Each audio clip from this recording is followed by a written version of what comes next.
नमस्कार दोस्तों, स्वागत है आपका आकाश जीएस एकेडमी में। दोस्तों, पिछली वीडियो में हमने गंगा का उद्गम और उत्तराखंड के वो पंचप्रयाग जहाँ से गंगा का जन्म होता है ये हमने पढ़ा, मतलब पंचप्रयाग पढ़ा था और गंगा का ओरिजिन पढ़ा था। आज की वीडियो में दोस्तों यूपी के 28 जिलों में गंगा का सफ़र, उसकी सहायक नदियाँ और संगम के बारे में बात करेंगे। मुख्य रूप से दोस्तों आज हम गंगा की लेफ्ट हैंड की जो ट्रिब्यूटरी है उसके बारे में बात करेंगे। तो चलिए लेक्चर शुरू करते हैं। सबसे पहले अपवाह तंत्र क्या होता है इसके बारे में जान लेते हैं दोस्तों। एक मुख्य नदी व उसकी अन्य सहायक नदियों के तंत्र को अपवाह तंत्र कहते हैं। मैप में देखिए, ये दोस्तों ये जो है मुख्य नदी है, ये हमारी क्या है, ये मुख्य नदी है और इसमें जो छोटी छोटी नदियां आकर के ऐसे मिल जा रही हैं इन्हें सहायक नदियां कहते हैं। और इन दोनों के इस तंत्र को ही हम अपवाह तंत्र कहते हैं। इसका मतलब है कि एक बड़ी नदी होगी, उसमें छोटी छोटी नदियां आकर के मिलेंगी, तो उस तंत्र को अपवाह तंत्र कहा जाता है।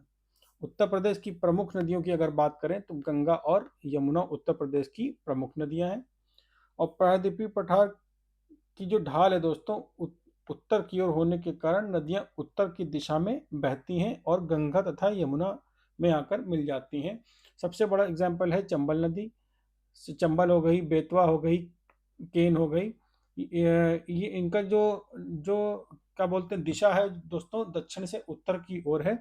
इसका सबसे बड़ा कारण ये है कि प्रायद्वीपीय पठार की जो ढाल है दोस्तों वो उत्तर की ओर है, इसलिए जो इनकी दिशाएं हैं चंबल और सिंध, बेतवा, केन, इन सब की जो दिशाएं हैं, नदियों की जो दिशाएं हैं वो उत्तर की ओर है और ये जाकर के यमुना और गंगा में मिल जाती हैं।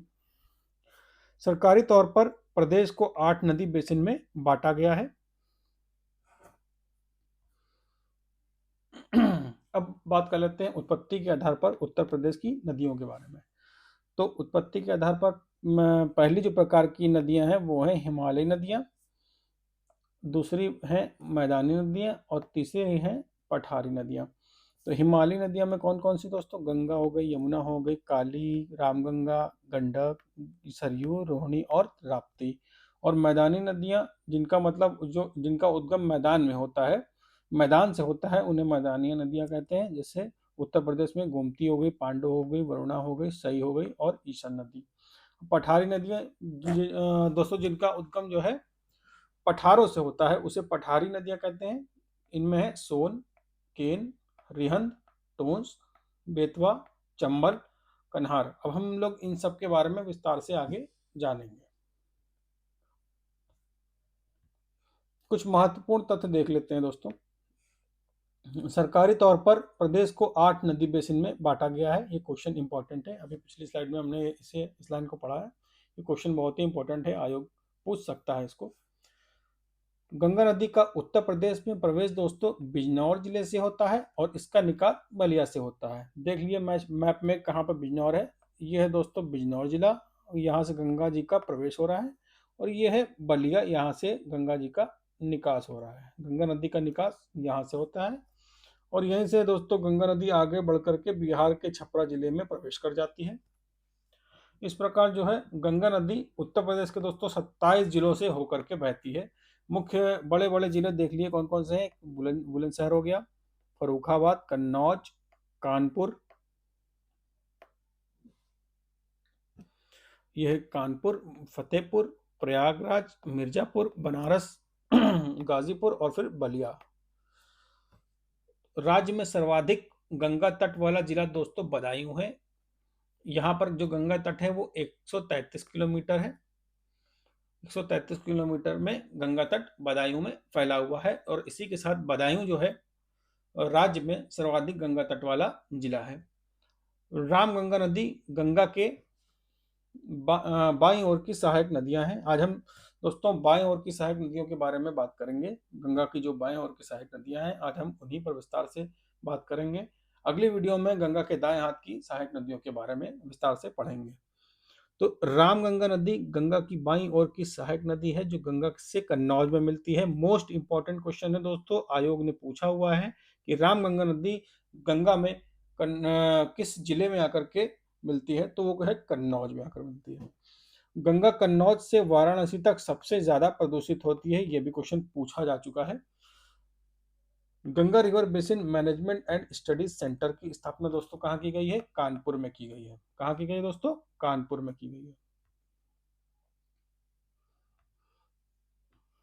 अब गंगा के बाएं तट की सहायक नदियों के बारे में विस्तार से पढ़ेंगे दोस्तों। सबसे पहली नदी है रामगंगा नदी, अभी हमने पिछली स्लाइड में पढ़ा इसके बारे में। तो इसका उद्गम स्थल देख लेते हैं। इसका उद्गम स्थल है दोस्तों पौड़ी गढ़वाल। पौड़ी गढ़वाल में इसका उद्गम स्थल है। ये है उत्तराखंड में, यानी कि यूके उत्तराखंड में। और इनका मुहाना जो है ये जाकर के गंगा में कहाँ मिल जाती है? कन्नौज में गंगा में मिल जाती है। ये है कन्नौज दोस्तों, यहाँ पर ये गंगा में जाकर के मिल जाती है। गोमती नदी की अगर बात करें तो इसका उद्गम स्थल है फुलहर झील, पीलीभीत जिला। फुलहर झील पीलीभीत, ये है दोस्तों पीलीभीत जिला। पीलीभीत जिला जो है आपका ये नेपाल से भी टच होता है। यहीं से निकली है दोस्तों ये आपकी है गोमती नदी। ये जाकर के फुलर झील से निकली हुई है। और इनका मुहाने की अगर बात करें तो गाजीपुर में गंगा में मिल जाती है। ये है गाजीपुर। गाजीपुर यहीं पे आकर के ये गंगा में गोमती नदी मिल जाती है। गोमती नदी के तट पर अगर शहरों की बात करें तो वो कौन से शहर हैं?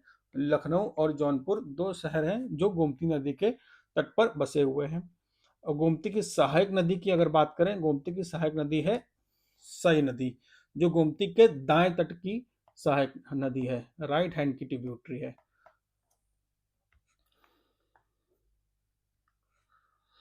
अब घाघरा नदी की बात कर लेते हैं दोस्तों। घाघरा नदी का उद्गम कहाँ से होता है? मानसरोवर झील के निकट मापचा चुंगो हिमनद या फिर तिब्बत के पठार से इसका उद्गम होता है। किसका? घाघरा नदी का। ये है देखिए घाघरा नदी मापचा चुंगो ग्लेशियर से निकली है और बिहार में छपरा के समीप गंगा में मिल जाती है। और इसका मुहाने की अगर बात करें तो ये बिहार में छपरा के समीप गंगा में जाकर के मिल जाती है। और इसकी सहायक नदियां हैं दोस्तों सरयू, शारदा, राप्ती और छोटी गंडक, इसकी सहायक नदियां हैं। शारदा नदी की बात कर लेते हैं दोस्तों। इसका उद्गम है उत्तराखंड से निकलती है दोस्तों। ये शारदा नदी कहाँ से निकलती है? ये मोस्ट इंपॉर्टेंट क्वेश्चन है। ये क्वेश्चन जो है आयोग में पूछा जा चुका है। यूपी ट्रिपल एससी ने इसको कई बार पूछा भी है कि शारदा नदी का उद्गम कहाँ पर है। कई लोग दोस्तों नेपाल लगा करके आते हैं, लेकिन इसका उद्गम नेपाल नहीं है। हाँ, ये तथ्य इसमें जरूर जानने वाला है कि ये शारदा नदी उत्तर प्रदेश और नेपाल के साथ सीमा भी बनाती है, लेकिन इसका मतलब ये नहीं कि वो नेपाल से निकलती है। इसका जो उद्गम है दोस्तों उत्तराखंड में होता है। उसका उद्गम जो है उत्तराखंड से होता है। उसके मुहाने की अगर बात करें तो ये घाघरा में मिल जाती है। तो शारदा नदी कहाँ पे मिल जाती है दोस्तों? घाघरा में। घाघरा में बहराइच जिले में जाकर के घाघरा में मिल जाती है। और हाँ, इसका जो दूसरा नाम है दोस्तों काली नदी के नाम से भी इसे जाना जाता है। शारदा नदी का जो ऊपरी भाग है इसे काली नदी के नाम से जानते हैं। अब राप्ती नदी के बारे में दोस्तों देख लेते हैं। राप्ती नदी का उद्गम स्थल नेपाल के लघु हिमालय श्रेणी में स्थित धौलागिरी के दक्षिण में रुकुम कोट के निकट से होता है। तो राप्ती नदी का जो उद्गम है रुकुम कोट के निकट से होता है और ये नेपाल से निकलती है।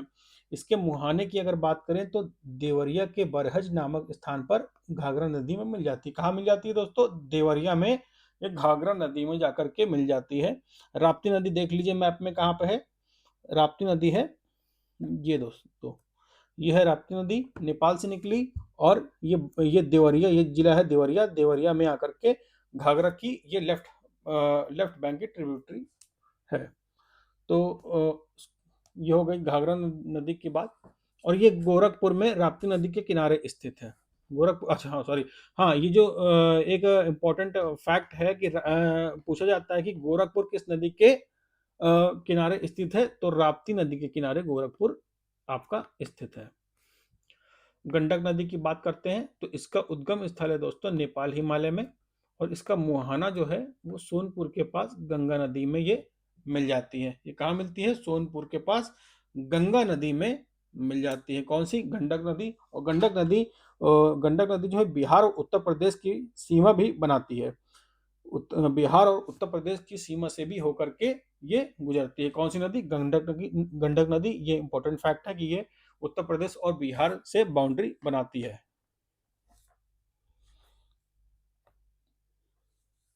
तो दोस्तों, कैसी लगी ये वीडियो आपको? कमेंट बॉक्स में ज़रूर बताइएगा। अगर वीडियो पसंद आई हो दोस्तों तो लाइक करिएगा